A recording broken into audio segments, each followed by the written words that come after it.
Bienvenidos. Esto es Fuera de la Caja. Yo soy Macario Esquetino y le agradezco mucho que me escuche en esta nueva emisión de Largo Aliento, continuando pues la secuencia que hemos iniciado en este 2025. Primero sobre los comentarios, un par de detalles. Alguien me reclama un poco eh, violento, digamos, acerca de Flandes y Valonia, que son en realidad hoy la mitad norte y la mitad sur, digámoslo así, de Bélgica, en donde se habla flamenco, en donde se habla francés.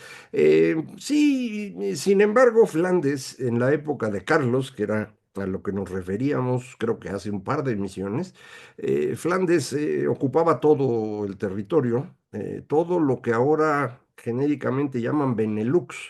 Bélgica, Países Bajos e incluso Luxemburgo formaban parte de un grupo de territorios que se habían anexado al Ducado de Borgoña y que Felipe III de la parte, perdón, Fernando III de los emperadores que empiezan la época de los Habsburgo, es quien se hace dueño de ese territorio y por eso le llega heredado a Carlos a través de su padre, Felipe el Hermoso, el Borgoñón, que por un periodo muy breve fue prácticamente rey de España, rey de Castilla, Aragón, etcétera. Y bueno, dejó muy mala imagen con los españoles eh, y pues murió muy pronto. Algunos siguen pensando que su suegro, Fernando el Católico, fue el que le ayudó a pasar al otro lado, pero en cualquier caso no tiene importancia. Bueno, de eso de Flandes lo menciono porque lo importante es que los nombres de los territorios no siempre designan el mismo territorio. Por ejemplo, en México, si usted habla de México antes de 1848, pues incluye Utah, Colorado, Nevada, California, donde ahora andan corriendo a los mexicanos, pero era México hace pues no más de 2 siglos.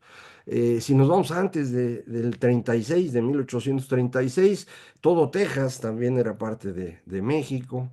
Y más interesante aún, si nos vamos antes a lo que le llamamos genéricamente Nueva España, en realidad es un grupo de distintos reinos que se conocen como Virreinato de la Nueva España, porque el virrey controla toda la región, pero hay, por ejemplo, una audiencia separada en el caso de Nueva Galicia, lo que ahora es Jalisco y lugares adyacentes.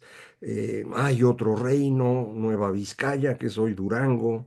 Hay territorios en el norte, pero también en la parte del sur. Yucatán se considera un territorio separado. Toda la parte de Centroamérica.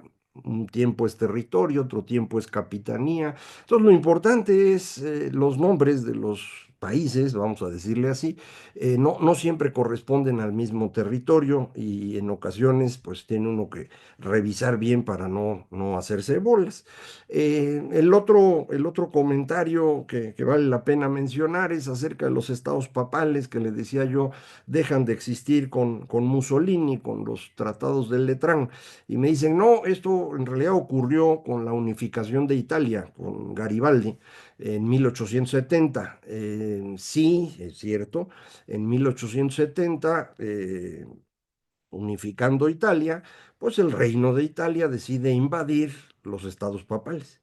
Y como pues para esa época ya el papa no tenía casi nada, sus guardias suizos están así para el adorno, pero no son muy útiles para una guerra, pues fueron derrotados de inmediato, pero la iglesia no lo reconoce. El papa se considera un prisionero del reino de Italia.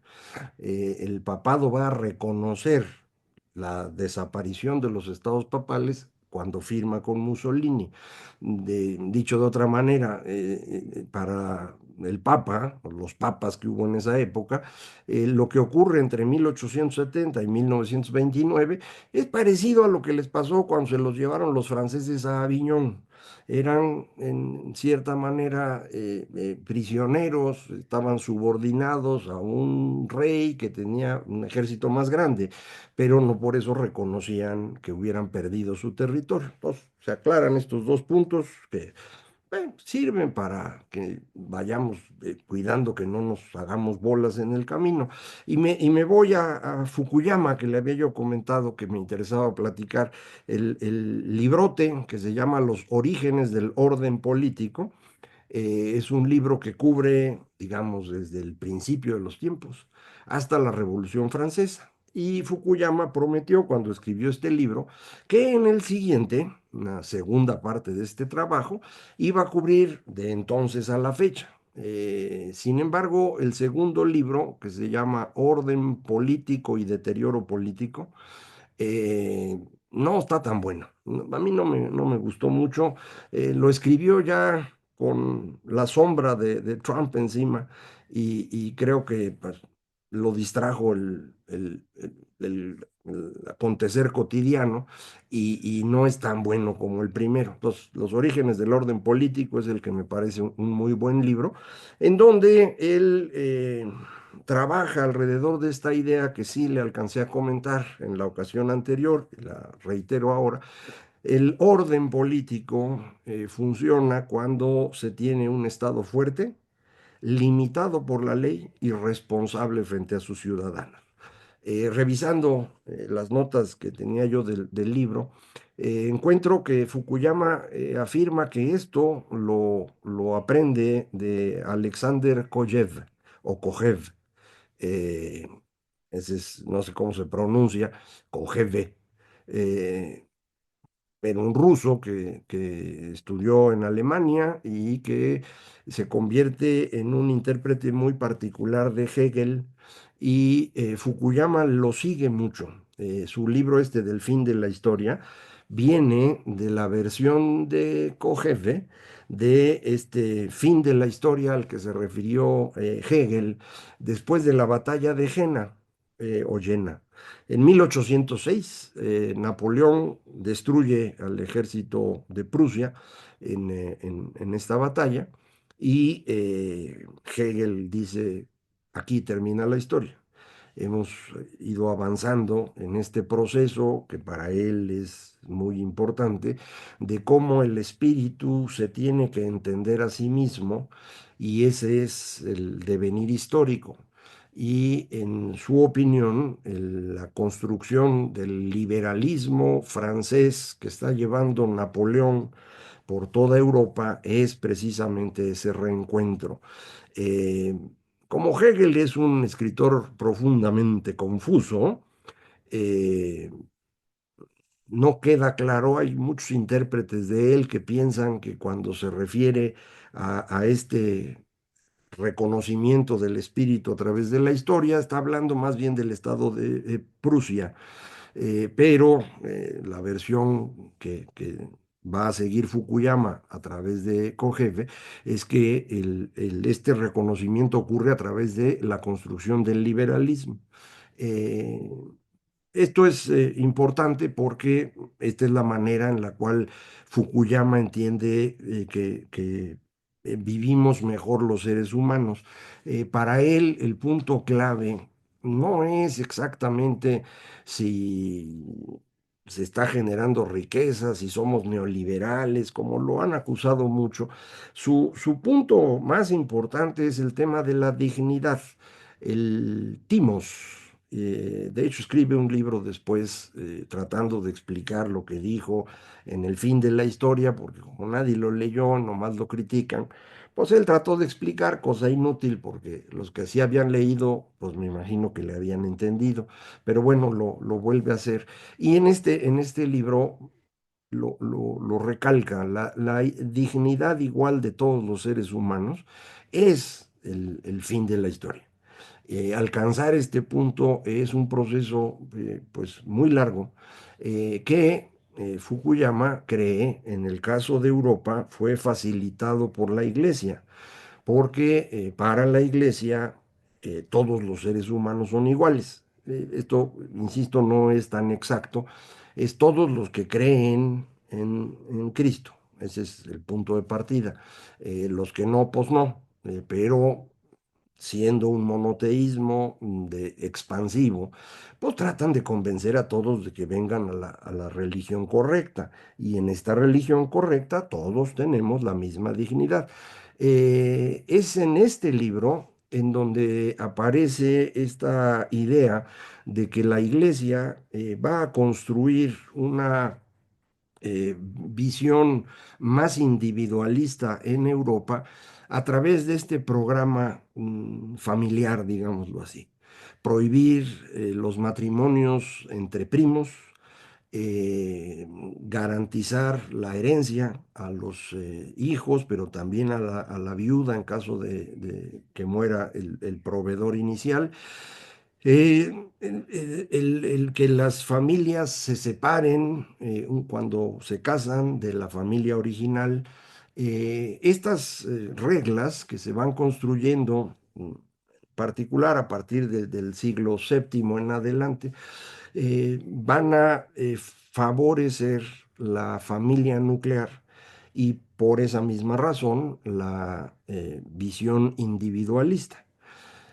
Si uno tiene esta visión individualista, es decir, cada individuo es una persona distinta, pero que tiene la misma dignidad, está usted sentando las bases de lo que a partir del siglo XVII, creo yo, ya podemos llamar liberalismo, que es la base del gran éxito de Europa.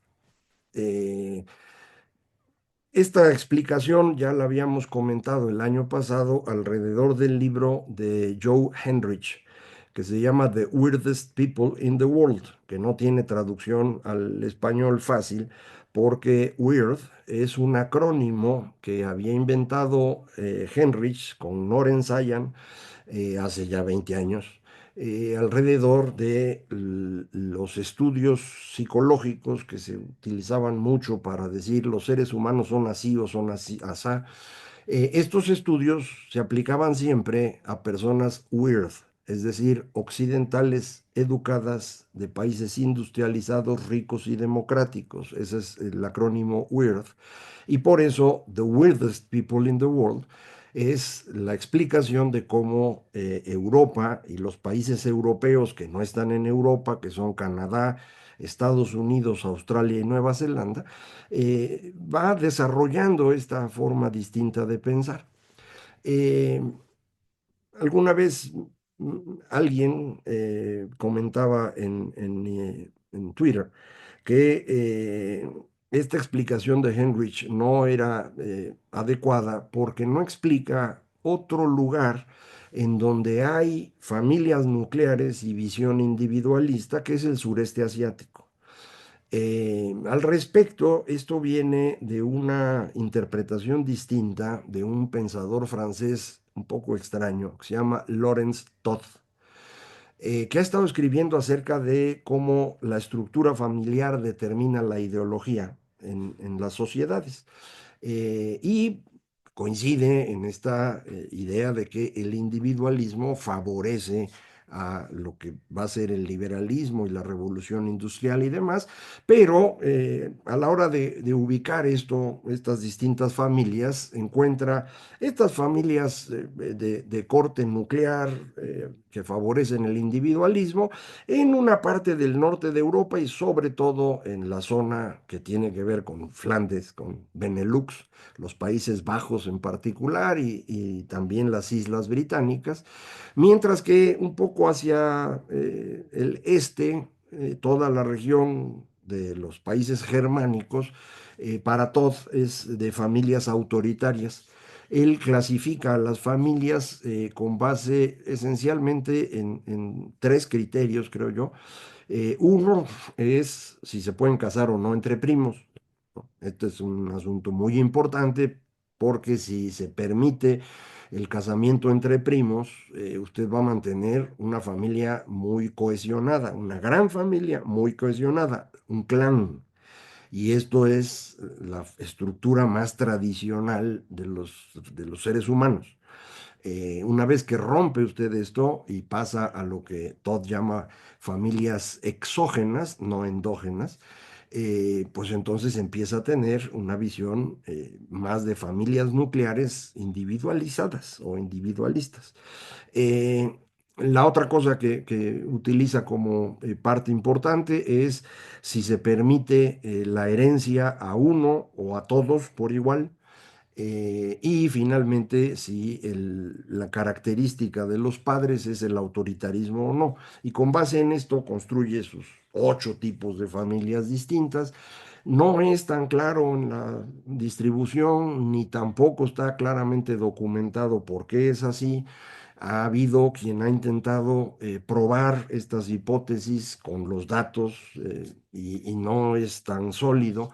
Pero a mí me parece que como una idea no está mal asociar las estructuras familiares a qué tipo de ideología puede funcionar o no en esa sociedad de familias, que finalmente es la estructura elemental de los seres humanos, no exactamente la persona, sino la estructura familiar. Entonces, Heinrich, le digo, piensa que todo Occidente se mueve en esta dirección de construir familias nucleares con visión individual, eh, pero a la hora que trata de explicarlo en la segunda parte de su libro, el de Weirdest People in the World, empieza a tener algunas dificultades. Él no es historiador ni científico social, es psicólogo y es estudioso de la biología, etcétera. Entonces esta parte ya le cuesta un poco más y creo que no hace una diferencia que sí es muy notoria entre estos espacios que se convirtieron en protestantes a partir del siglo XVI y los que siguieron siendo más bien católicos. Para muchas personas, el protestantismo se asocia con el éxito del capitalismo. El libro famoso es el de Max Weber, La ética protestante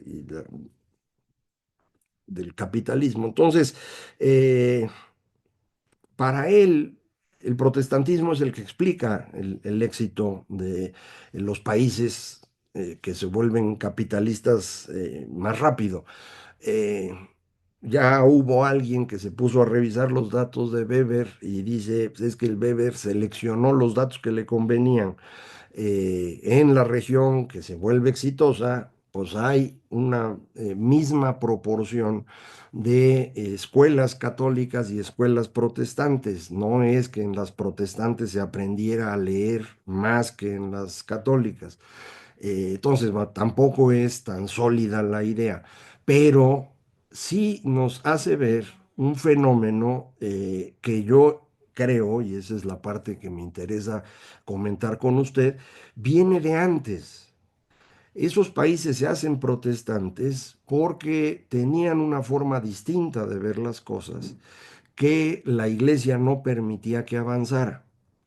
Y en el momento que esto empieza a chocar, y en el momento que la imprenta permite que ese choque se vuelva amplio, es cuando los líderes políticos de estas regiones se dan cuenta que es negocio deshacerse de la iglesia y quedarse con las propiedades de la iglesia y empiezan a respaldar a estos que estaban exigiendo una forma más libre de pensar. Esta es la gran ruptura. Es decir, no es que tenga su origen en la imprenta, ni tiene su origen en la reforma, el origen es anterior. Pero la imprenta facilita el conflicto y del conflicto surge la reforma por esta necesidad u oportunidad que tienen los líderes políticos de aprovechar el momento. Entonces, seguimos en esta duda de cuál es exactamente el origen, pero lo que sí es claro es que desde prácticamente el siglo XIII empezamos a ver este conflicto entre formas distintas de pensar que no puede crecer sino hasta que logra juntar, como le decían en mis tiempos, una masa crítica, que es lo que la imprenta le permite alcanzar. Y esta masa crítica permite romper con una uniformidad de pensamiento y generar una pluralidad que solo puede existir si consideramos que todos los seres humanos tienen la misma dignidad. Pero esto lleva a un detallito. Si todos tienen la misma dignidad, entonces todos tienen derecho a decidir quién gobierna. Es decir, se necesita democracia. Si todos tienen la misma dignidad, todo el mundo tiene el mismo derecho a participar en la generación de riqueza, es decir, libre mercado. Y si todos tienen la misma dignidad, todos tienen derecho a acceder al conocimiento, es decir, a la ciencia, a la educación. Estas tres cosas obligadamente van juntas. Democracia, mercado y ciencia son producto de una idea fundamental que es que todos tenemos la misma dignidad, que es lo que yo creo es la base del liberalismo. Entonces, cuando llega al poder alguien que no está muy convencido de la democracia liberal, en el fondo tampoco cree ni en el mercado ni en la ciencia. Si usted tiene dudas, ahí está Trump para demostrarlo. No cree en la democracia, no cree en el mercado y no cree en la ciencia. Y esto es profundamente iliberal. Y ese es el momento en el que estamos viviendo hoy. Un reflujo iliberal que, pues yo creo que está hecho para demostrar que el Fukuyama estaba equivocado y la historia no se acabó con la caída del muro. Pero hay algo que está detrás de esto y que probablemente nos ayude a entender no solo por qué estamos aquí, sino en qué dirección podemos movernos. Pero eso, como siempre, tendrá que quedarse para la próxima semana. Muchísimas gracias. Esto fue Fuera de la Caja.